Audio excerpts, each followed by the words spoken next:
Então vamos lá, iniciando aqui, bom dia a todos. Vamos começar a aula de hoje falando sobre o procedimento judicial na execução. Então, esse procedimento judicial na execução está lá no artigo 194 da LEP, cujo objetivo é estabelecer a questão da legitimidade, da competência, as exigências no processo de execução, que é totalmente jurisdicionalizado, ou seja, tudo é decidido pelo juiz da execução com a intervenção, a participação obrigatória do Ministério Público na execução. Tá? E também, de outro lado, a exigência do defensor para manifestações quando haja um requerimento, estabelecendo sempre o contraditório. A própria artigo 173 da Lei de Introdução, da exposição de motivos da Lei de Execução Penal, que é a LEP, é isso que nós estamos estudando, né? A Lei 7.210 de 84, que é a Lei de Execução Penal, conhecida como LEP. Ela foi criada em 1984, reformou a parte geral do Código Penal e estabeleceu procedimentos atinentes à execução criminal. Certo? Então, a competência nós já falamos. Acredito que vocês não têm nenhuma dúvida sobre a competência, né? Vocês sabem que a competência na execução é do local onde o condenado, seja provisório, em execução provisória, em execução definitiva, esteja cumprindo pena. Então, se ele estiver cumprindo pena, processo de Ribeirão Preto, mas ele está preso em Franca, a execução será remetida para Franca. E você vai peticionar lá para o juiz da execução de Franca, porque ele está sob a custódia do juiz da execução. Então, se o processo é de Ribeirão Preto, processo de conhecimento, seja na execução provisória ou definitiva, é expedida a guia de execução provisória ou definitiva e ela vai ser encaminhada para o local onde o condenado esteja preso, no local onde ele esteja preso, né?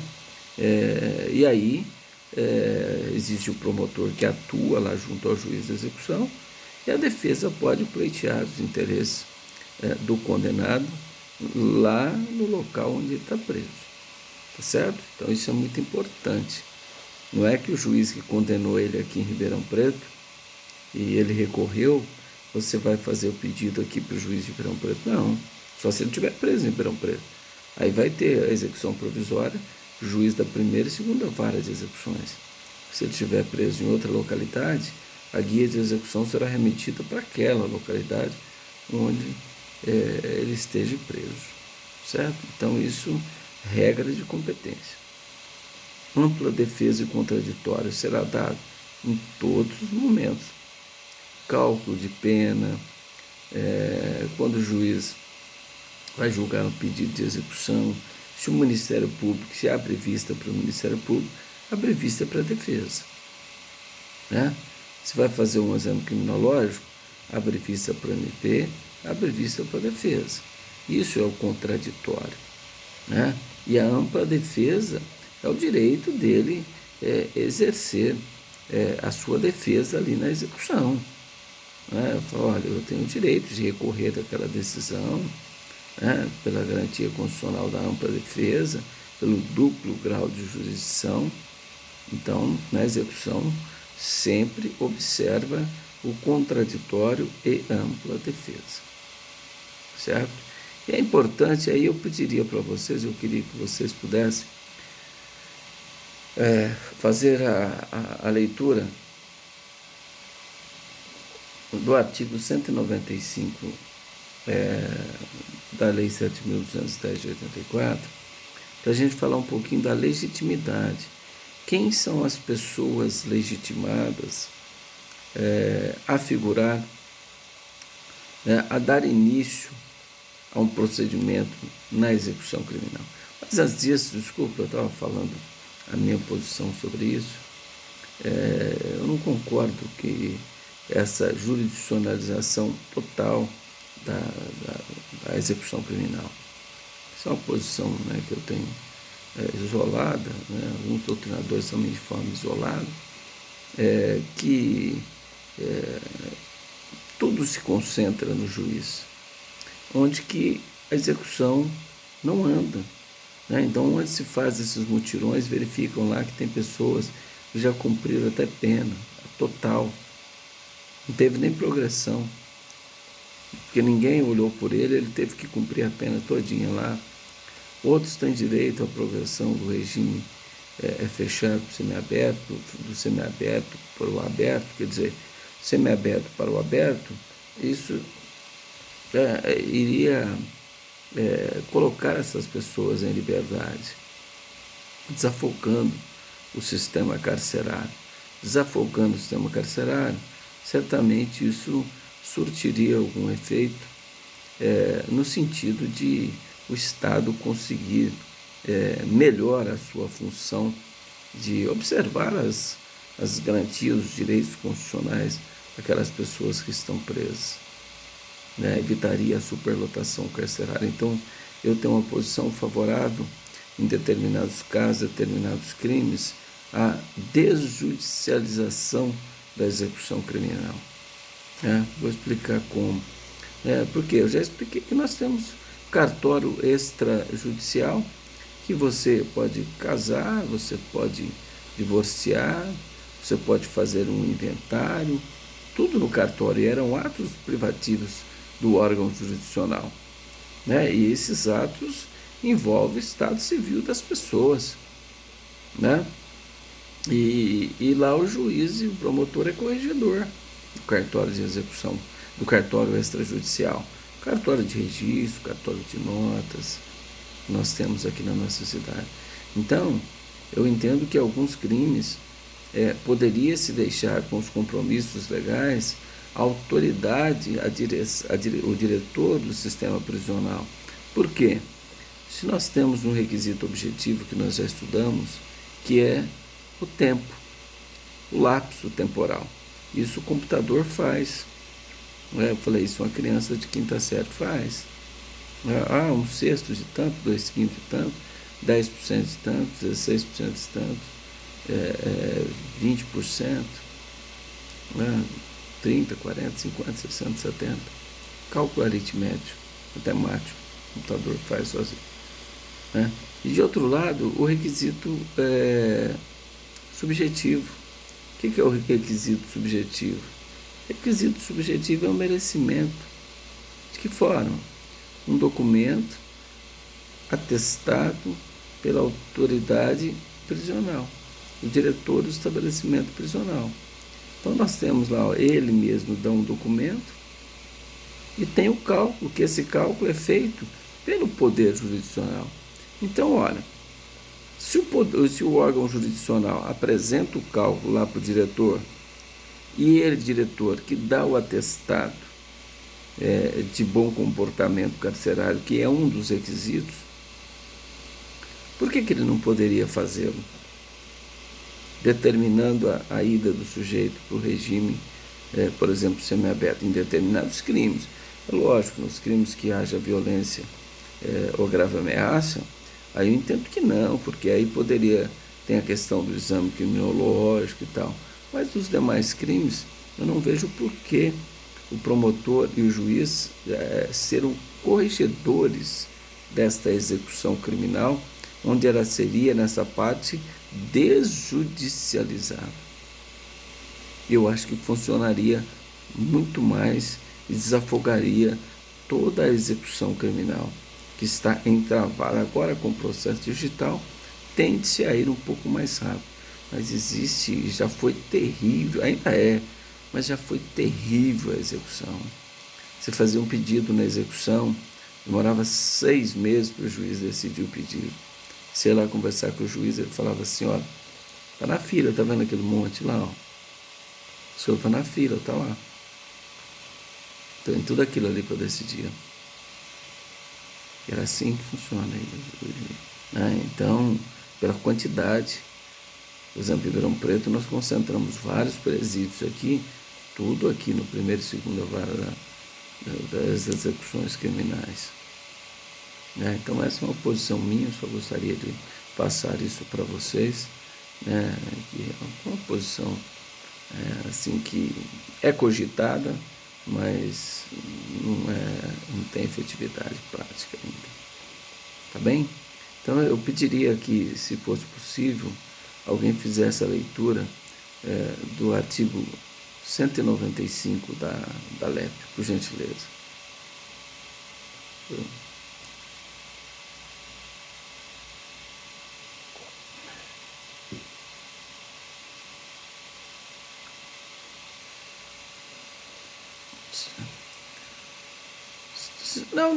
Não seria petições. O diretor, verificando lá na pasta que o sujeito tem uma matrícula, cada preso ele tem um número, não é o número da execução. O número da execução, se for eletrônico, é o número padrão do CNJ, certo? Mas se for execução antiga, é lá, por exemplo, é diferente. Execução 450 de 25 de 2005, processo físico. Ela tem um número diferente. Quando ela chega à guia lá, ela ganha um número diferente, padronizado, certo? Agora, o que acontece? Cada preso tem uma matrícula lá no sistema carcerário, lá na SAP. Essa matrícula tem toda a documentação do preso. Então, a partir do momento que o diretor do estabelecimento prisional verificasse que o preso tem bom comportamento carcerário e cumpriu, por exemplo, na lei anterior, aí, 1/6 da pena, não precisaria do juiz e do promotor para falar o seguinte: olha, eu já vou te enviar para o semiaberto. Essa é a questão. Não precisaria do juiz e do promotor nesse momento. Por quê? Cálculo aritmético o computador faz. E o documento é o próprio diretor que dá se ele tem bom comportamento ou não. Aí, se o preso discordasse, aí sim ele poderia recorrer ao juiz da execução, que é o responsável, que é o corregedor, juntamente com o Ministério Público, é o corregedor dos presídios. Certo? Nesse sentido. Deu para entender? Por gentileza, por gentileza.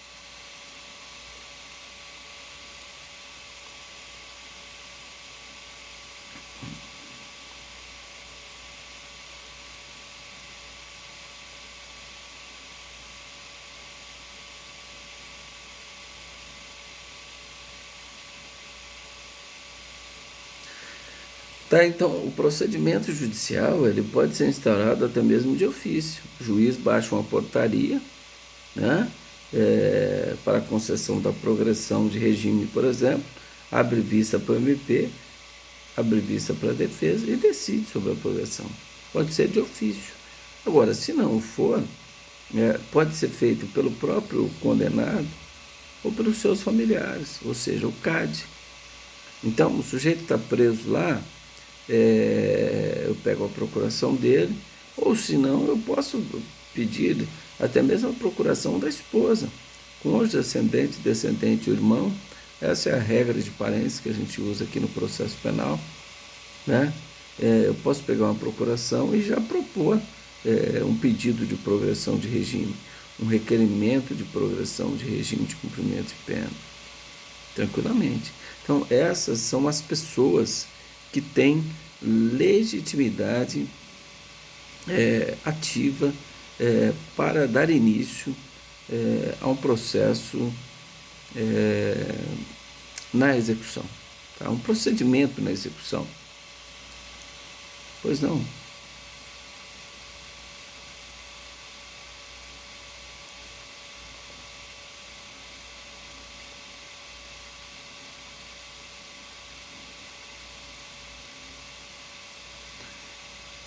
No processo penal, numa interpretação analógica, quando a gente fala, né, ele começou a falar aí, né, em ascendente, tal, de parentes. Então, nós entendemos aí que é a figura do CAD. Do CAD. Agora, vamos imaginar que o sujeito foi criado por um tio, está preso e tal, né? será que esse tio teria legitimidade? Né? Na minha opinião, sim. Eles juntariam a procuração do tio, comprovaria esse parentesco aí, e ele teria legitimidade. Por quê? O juiz, de ofício, ele pode. Então, a partir do momento que ele é provocado, ele tem que dar a resposta jurisdicional. Né? Ele tem que dar a decisão. Tá certo? Então, eu entendo que podemos além do CAD, alargar esta legitimidade.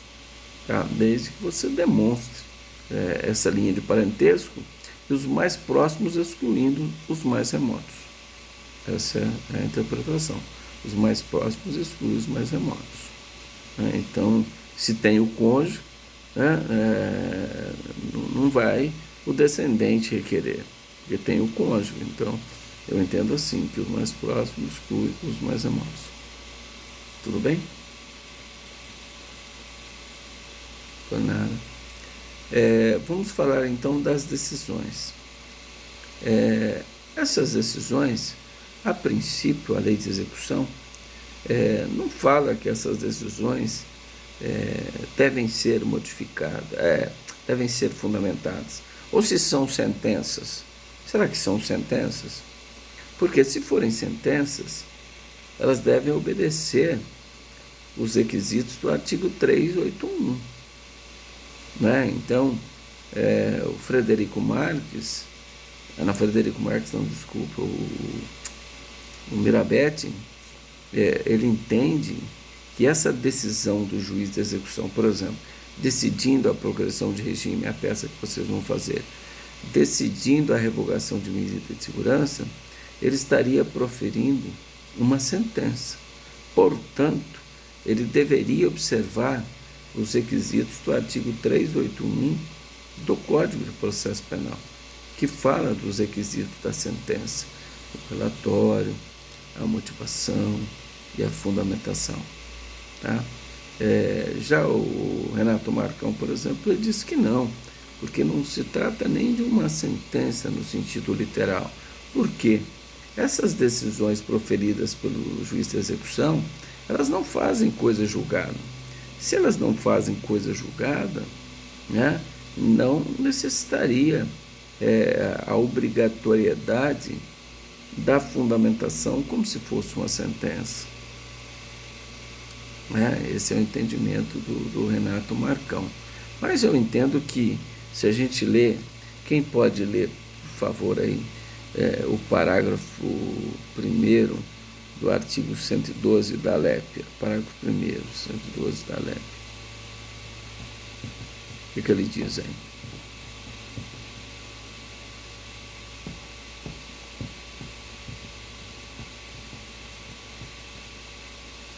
Sim.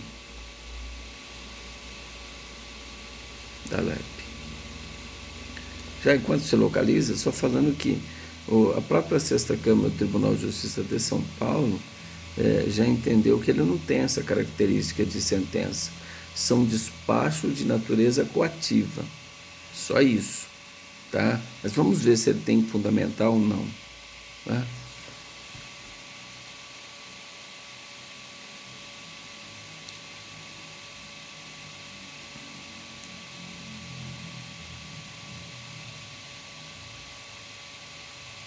Tá, o segundo, por gentileza.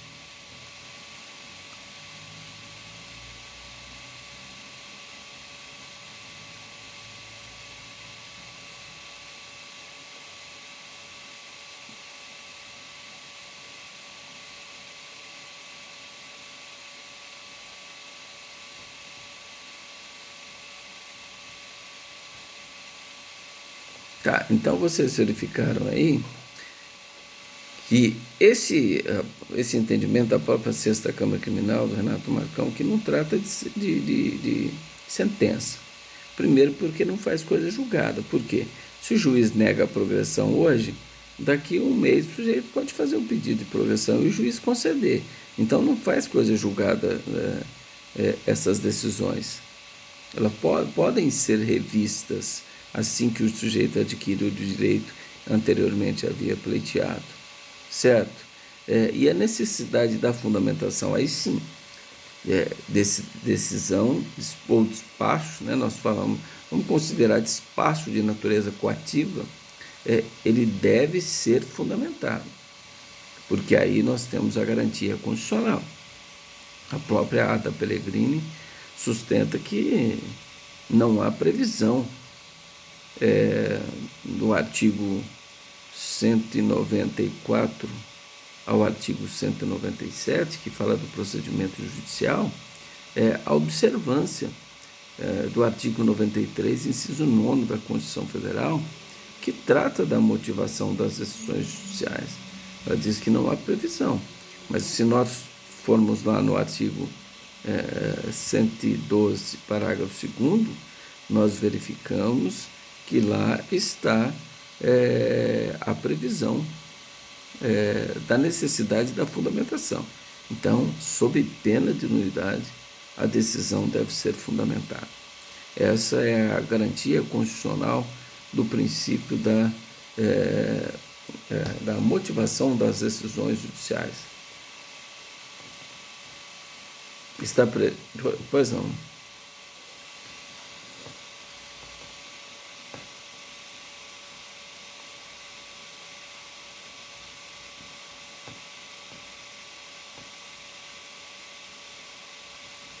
Tá, não, mas esse despacho, ele faz, às vezes, por isso que o artigo 197 fala que das decisões do juiz de execução caberá agravo de execução.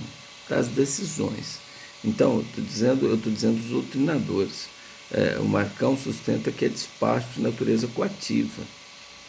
O Mirabete já sustenta que é sentença. Deve observar os requisitos do artigo 381.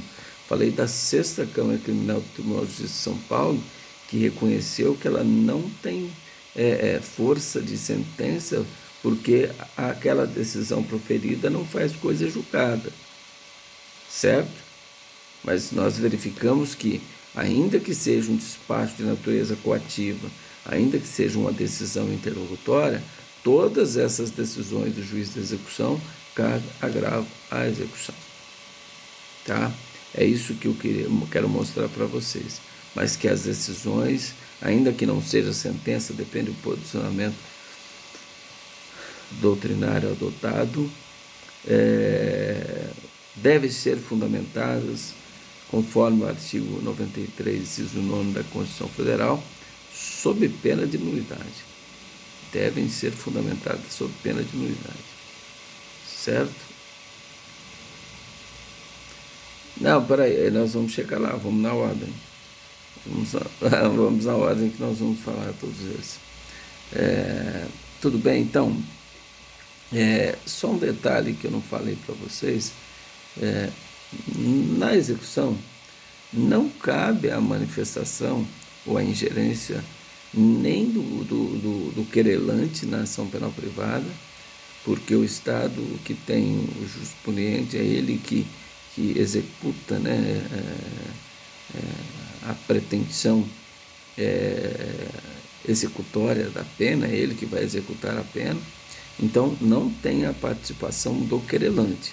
A partir do trânsito julgado, o querelante não participa do processo de execução. Tanto vocês viram que o artigo 195 não o legitima, ele só atua até o trânsito julgado. Da mesma forma, o assistente de acusação, ele não tem legitimação no artigo que nós referenciamos no artigo 195. Então, o assistente de acusação, ele vai atuar somente até o trânsito julgado. Depois, ele não tem mais atuação no processo de execução, ou seja, ele não tem mais legitimidade. Tudo bem? Agora vamos entrar. Pois não, alguém ia perguntar aí? Pode perguntar. Alguém ia perguntar alguma coisa? Não? Vamos continuar? Então vamos lá. Vamos falar então do agravo à execução. O agravo à execução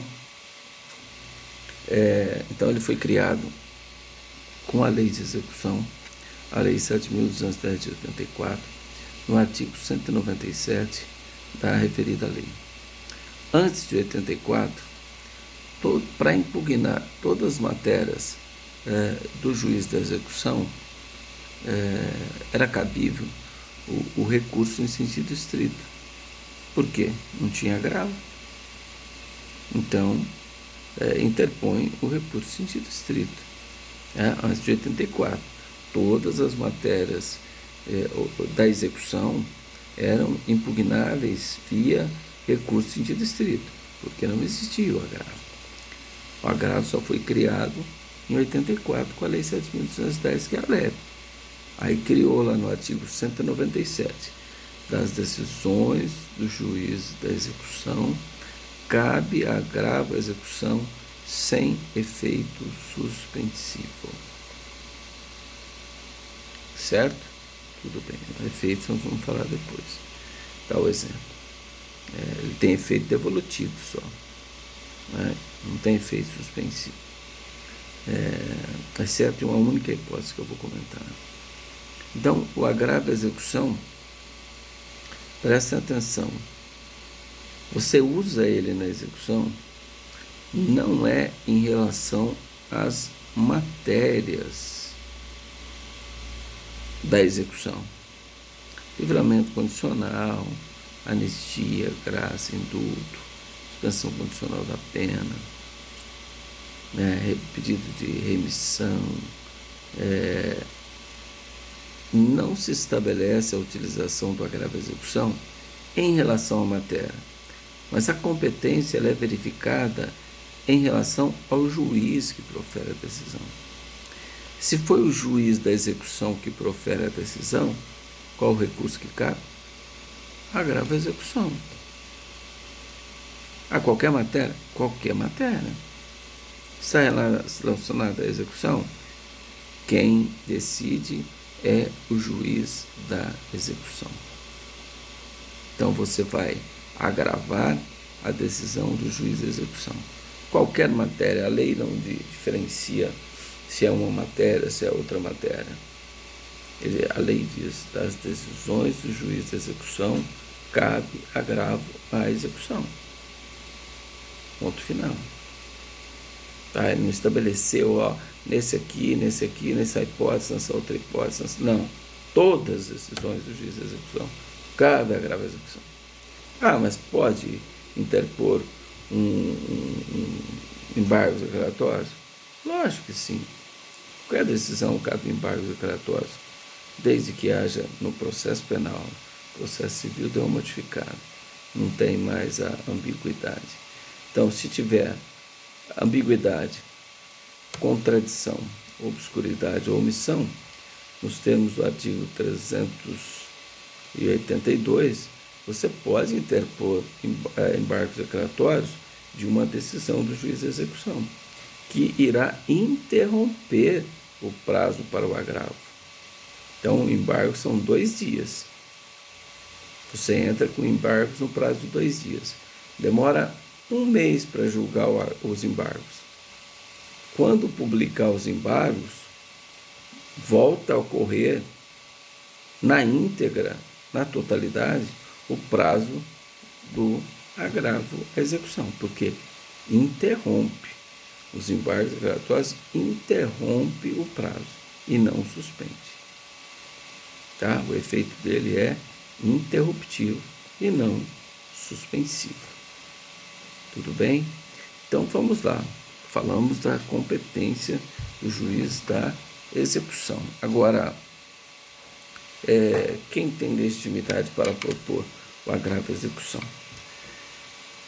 Primeiro, a legitimidade coincide com a posição de parte. Então, o Ministério Público tem. O réu tem. E as pessoas legitimadas lá no artigo 195 da LEP. Tá? Exceto o Conselho Penitenciário, Comissão Técnica de Avaliação, esses não tem. Tá? O diretor de estabelecimento prisional não tem.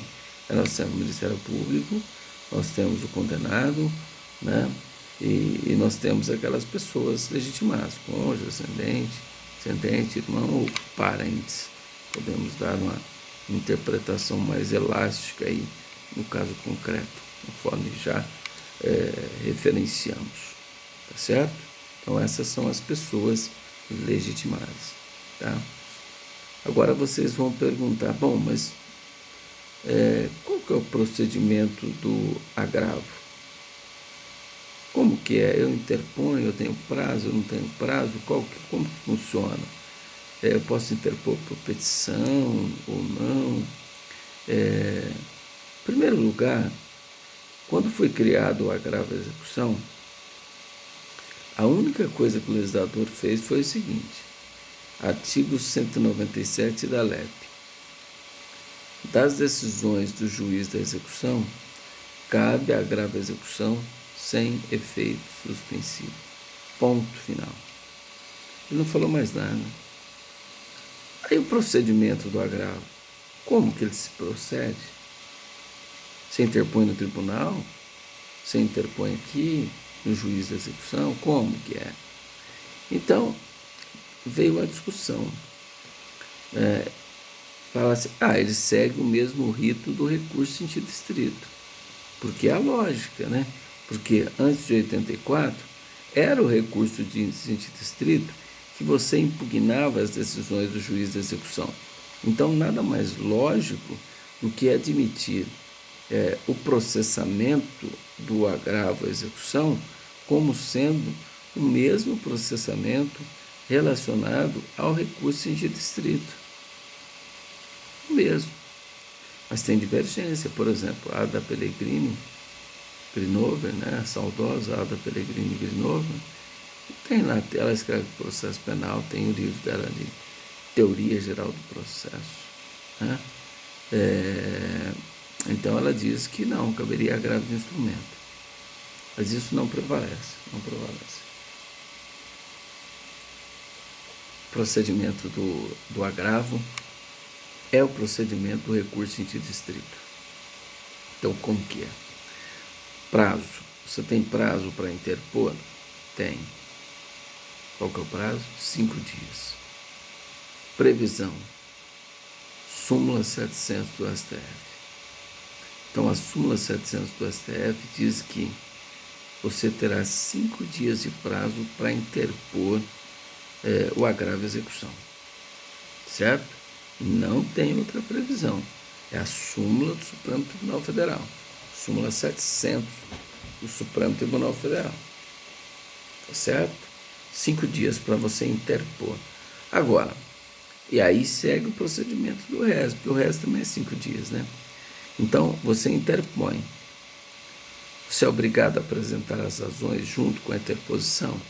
Não. Então, o juiz negou a progressão de regime. Eu vou lá e interponho por petição. Petição pode ser por fax, pode ser peticionado diretamente lá no local, né? Se for eletrônico, eu faço eletronicamente. Então, a petição, eu só vou, vem assim, excelentíssimo senhor doutor, titular da Vara de Execução Criminal da cidade de Ribeirão Preto, fulano de tal, por seu advogado qualificado nos autos, tal, vem interpor agravo à execução com fundamento no artigo 197 da LEP, pelos seguintes fatos e fundamentos que passo a expor, aguardando a intimação. Aliás, não, aí eu vou apresentar direto, então não vou falar assim. Eu vou falar interpor agravo à execução com fundamento no artigo 197, né, devendo ser intimado para apresentar as razões no prazo legal. Ponto. Nesses termos, pede espera deferimento. Pronto, você interpôs o recurso. Mas e as razões? Você vai ser intimado para apresentar as razões. Mas eu posso interpor as razões junto com o recurso, com o agravo à execução? Sim. Nesse prazo de 5 dias, eu posso interpor junto com a interposição e as razões. Mas eu posso fazer só a interposição e depois esperar o juiz me intimar para apresentar as razões? Eu posso, tranquilamente. Se o meu cliente não estiver preso, é interessante. Agora, se ele estiver preso, é interessante apresentar tudo junto, né? Interposição e razões. O juiz, recebendo isso, se estiver no prazo, ele vai verificar os requisitos objetivos e subjetivos, né? O cabimento, a adequação, tempestividade, regularidade, ausência de fatos impeditivos, ausência de fatos extintivos, interesse recursal, ou seja, a parte deve ser sucumbente, ainda que parcial, e ela deve ser parte legítima. Pronto. Todos os requisitos do recurso estão presentes, portanto, o juiz recebe. Aí sai a intimação para você apresentar as razões no prazo de 2 dias. Por que 2 dias? Porque o recurso em sentido estrito fala 2 dias. Então você está seguindo aqui tudo do recurso em sentido estrito, certo? E aí a outra parte será intimada para apresentar as contrarrazões também no prazo de 2 dias. Tá? Mas esse prazo, digo para vocês que esse prazo não é peremptório. Não estou falando ninguém para apresentar fora do prazo. O que é peremptório é interpor. Se passou os 5 dias, você não pode interpor mais o agravo daquela decisão.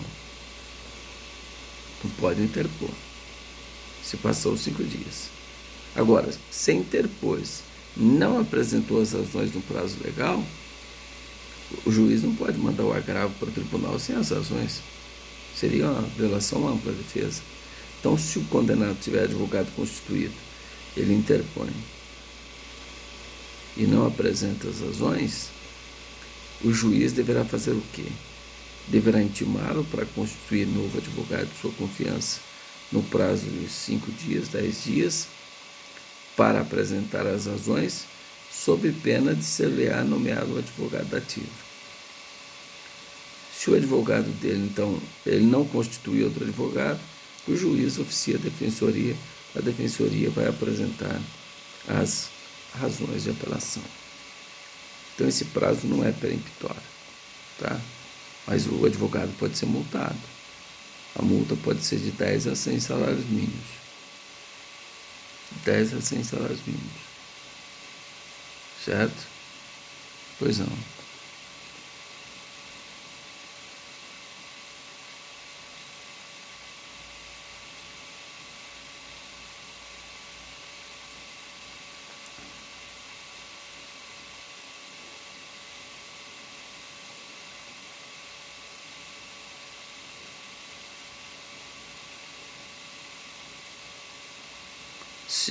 Sim, não, o querelante é o titular da ação penal privada.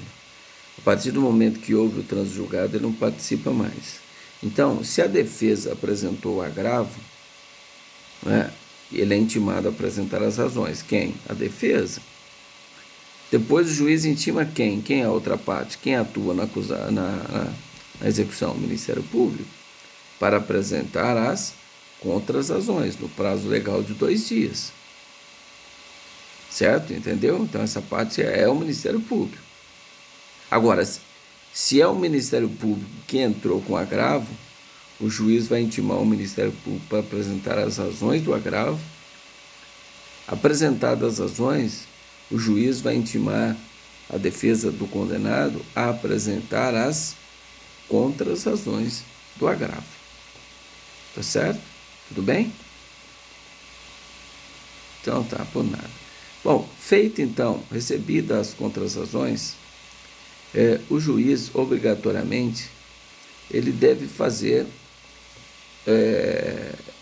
manifestar dizendo se ele se retrata, ou seja, o juízo de retratação, se ele se retrata daquela decisão, ou se mantém a decisão. Por exemplo, se ele concedeu a progressão, o Ministério Público recorreu, o agravo. A defesa apresentou as contrarrazões. O juiz vai ver se retrata ou não. Ele pode simplesmente falar, não, o promotor está correto aqui, eu vou indeferir a progressão e o sujeito tem que voltar para o regime. manda expedir o mandado de prisão. Ele pode fazer isso? Pode. Aí, a defesa, por simples petição, requer que os autos subam ao Tribunal de Justiça, ou Tribunal Regional Federal, para analisar o agravo. Porque aí, quem ficou sucumbente agora foi a defesa, entenderam? Inicialmente, o sucumbente era o Ministério Público. Ele agravou, apresentou as razões. A defesa apresenta as contrarrazões. No juízo de retratação, o juiz modifica a decisão, fala que o promotor tem razão. Aí quem passa a ser sucumbente? A defesa. Ela já apresentou os argumentos dela. Então, ela requer, no prazo de 5 dias, por simples petição, que o agravo seja remetido ao tribunal para apreciação. Tá certo? Tudo bem? E no tribunal, chegando lá no tribunal, o agravo, é feito também um juízo de admissibilidade, que é aquele juízo de prelibação. Eles vão verificar se tem cabimento, se o recurso é previsto em lei, dentro dos previstos em lei, se é o recurso adequado,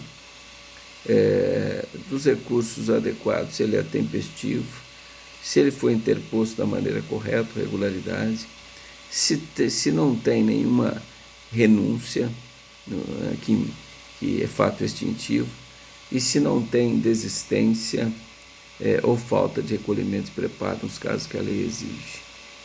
E depois ele vai analisar se a parte tem interesse processual e se ela é legítima. Analisado esse juízo de prelibação, ele admite o recurso para julgamento. Então ele conhece o recurso. Conhecendo do recurso, aí é julgado por 3 desembargadores. É distribuído lá em São Paulo, vai cair numa das câmaras criminais. Primeira, segunda, terceira, quinta, sexta, 16ª Câmara Criminal. Uma delas, que vai julgar esse agravo. Certo? Composta por 3 desembargadores. Um relator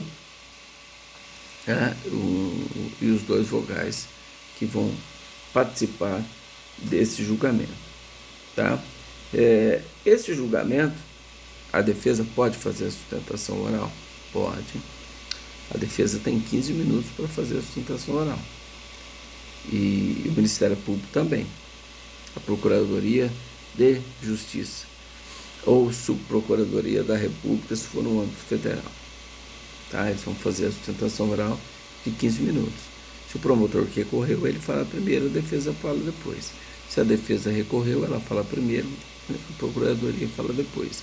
E aí, o relator vai proferir o voto e o presidente da sessão colhe o voto dos demais embargadores. Então, nós temos aí o resultado final do julgamento do agravo à execução. Certo? Nesse agravo à execução, se a decisão for não unânime desfavorável ao réu, será que cabe embargos infringentes ou de nulidade? Há uma discussão doutrinária jurisprudencial. Por exemplo, alguns doutrinadores falam que o posicionamento do STJ fala que cabe embargos infringentes só em agravo à execução e apelação, porque os embargos infringentes estão somente no estudo, processamento dos recursos de apelação e recurso em sentido estrito. Então, só cabe em recurso em sentido estrito e apelação. Mas e na carta testemunhável devidamente instruída, nos termos do 644? Também caberá embargos infringentes. E no agravo à execução, por que não admitir? O Tribunal de Justiça de São Paulo, no regimento interno, expressamente admite lá embargos infringentes e agravo à execução. Por quê? Ora, a lógica, se ele veio substituir o recurso em sentido estrito, nada mais que correto admitir embargos infringentes ou de nulidade e agravo à execução. Mirabete não admite. Então a doutrina tem algumas divergências. Uns admitem só em recurso em sentido estrito e apelação. E carta testemunhável também, devidamente instruída nos termos do 644, quando denega o recurso em sentido estrito. E se denegar, o juiz não recebeu o seu... Nós esquecemos de falar. Vamos voltar lá. Se o juiz não receber o seu agravo à execução, o que você faz? Carta testemunhal. Artigo 639. Quando o juiz denegar o recurso ou, embora admitir, ele obsta o seguimento do recurso para a instância superior. Artigo 639 do Código de Processo Penal. Certo? Esse seria o recurso cabível. Tá? Mas acontece o seguinte, na execução, o habeas corpus, você não pode utilizar ele como sucedâneo de recurso, correto? Então, se cabe agravo, se cabe carta testemunhal, eu não posso usar o habeas corpus. Por quê? Porque você não pode usar habeas corpus como sucedâneo de recurso. Eu quero entrar com o habeas corpus aqui, ou seja, não, mas o recurso correto é agravo. Seu habeas corpus não será conhecido, porque ele está sendo utilizado como sucedâneo de recurso. A lei fala no artigo 197 da LEP que cabe agravo. Certo? Mas o que acontece? Em determinados casos compensa tentar. Você faz os dois. Você agrava e entra com habeas corpus. Por quê? A progressão hoje, se não tiver exame criminológico, o tribunal tem como reconhecer a ilegalidade. Por que tem? Cálculo aritmético, o computador lá do tribunal, do relator, vai conferir. E se tem o documento que chama atestado de boa conduta carcerária. Presentes os dois requisitos, é um direito subjetivo do condenado. Então, se o juiz negou, por qualquer outro motivo, o tribunal poderá verificar em sede de habeas corpus. Então, compensa você tentar o habeas corpus, que é mais rápido. Pode ser que ele não seja conhecido. O tribunal fala assim, olha, eu não vou conhecer o seu... Tipo, vai dar uma decisão assim, não conheço do habeas corpus interposto, tendo em vista que ele está sendo utilizado como sucedâneo de recurso. Portanto, não o conheço. Mas, diante da ilegalidade manifesta que vislumbrei nos autos de habeas corpus, estou negando conhecimento ao habeas corpus interposto pelo condenado, mas estou concedendo um habeas corpus de ofício, porque a ilegalidade ela é manifesta. Entenderam como que você tem um habeas corpus para você manejar? Talvez ele não conheça o seu, mas se a ilegalidade é manifesta, ele não conhece o seu, mas consegue o habeas corpus de ofício. E você resolve a sua questão, mas não pode deixar de agravar. Porque e se você não agrava e o tribunal fala assim, não, você usou o habeas corpus como sucedâneo de recurso, não conheço o habeas corpus, ponto final. Você perdeu o prazo do agravo. Você perdeu o prazo de agravar. Não estou falando nada disso.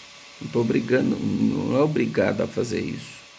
Você é obrigado. Da decisão do agravo, da decisão do juiz da execução, cabe agravo à execução. Se ele não admitir, denegar, carta testemunhada. Esses são os dois recursos cabíveis. Não cabe habeas corpus como sucedâneo desses dois recursos. Ponto final. Isso é teoria. Ponto final. Agora, mas e na prática, o que pode acontecer?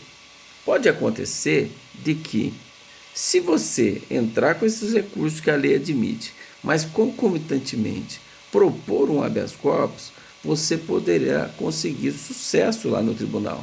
Porque se não tem exame criminológico, o requisito são dois. Requisito objetivo, tempo, cálculo matemático, e o documento de atestado de bom comportamento carcerário.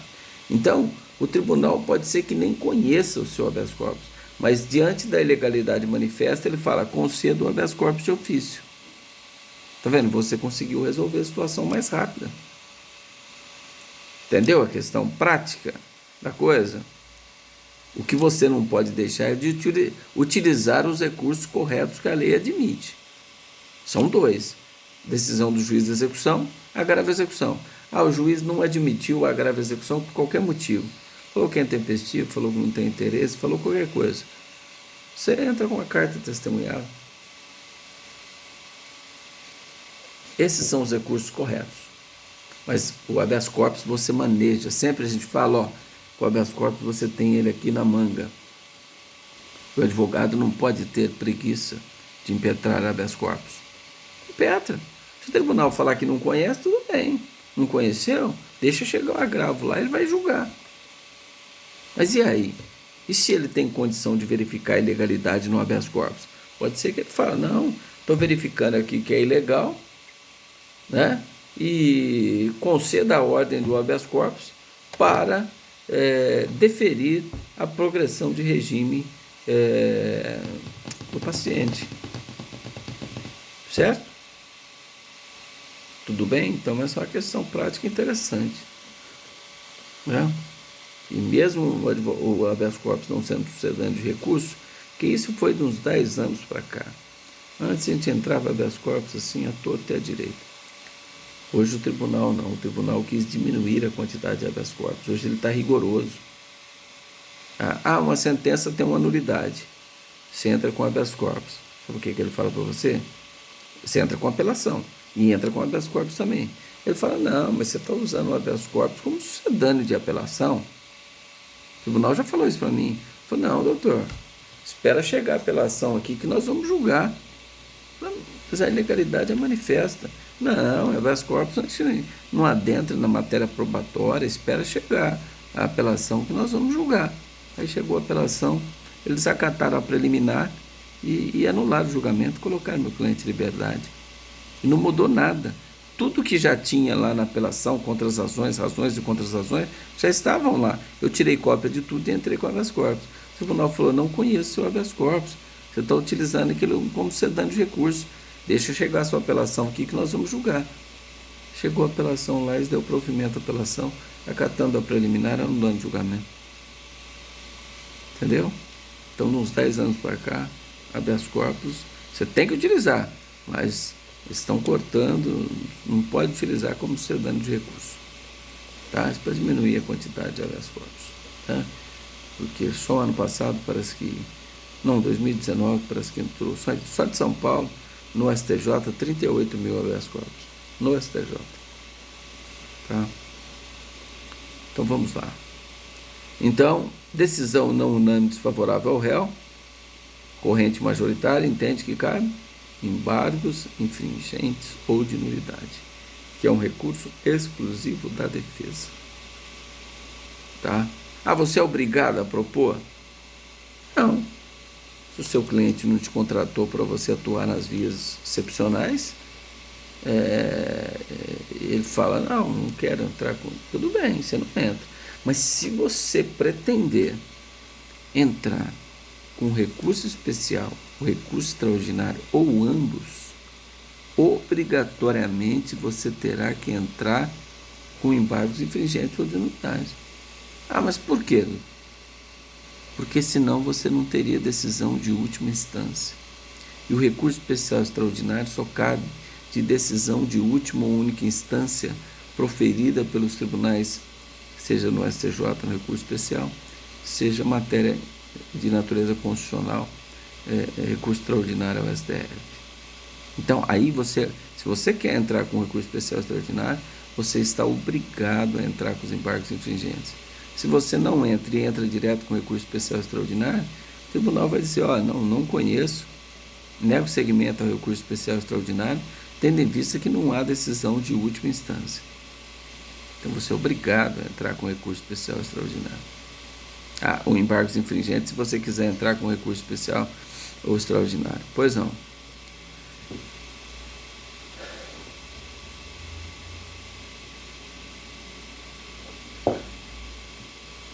Não. Estou falando em embargos infringentes. Embargos você pode entrar. Antes dos embargos infringentes, você pode entrar com embargos declaratórios, desde que haja uma obscuridade, uma ambiguidade, uma omissão ou contradição. Aí ele interrompe o prazo dos infringentes. Vem o acórdão. O acórdão foi 2-1, desfavorável ao réu.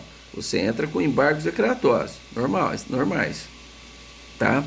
Aí interrompe o prazo para entrar com os embargos infringentes. Eu não posso entrar muito aqui, senão para não falar de embargos infringentes, recurso especial extraordinário, são 12 aulas, praticamente. Então, eu vou ter que falar só por cima aqui para vocês. Então, dos embargos, interrompe o prazo para recurso especial, para embargos infringentes ou de nulidade. Aí julgou os embargos infringentes ou de nulidade. Você pode interpor com embargos declaratórios? Lógico, você tem um novo acordo. Se tiver omissão, obscuridade, contradição, ambiguidade, você entra. Se não tiver pré-questionada a sua matéria de natureza constitucional ou de natureza infraconstitucional, os termos da turma 356 do STF, você entra com embargos para pré-questionar a matéria. Se você não pré-questionar, se a matéria não tiver, se a sua tese não tiver ventilada no acordo recorrido, não existe o pré-questionamento. Aí torna-se obrigatório os embargos declaratórios para que o tribunal possa pré-questionar a matéria de natureza infraconstitucional que você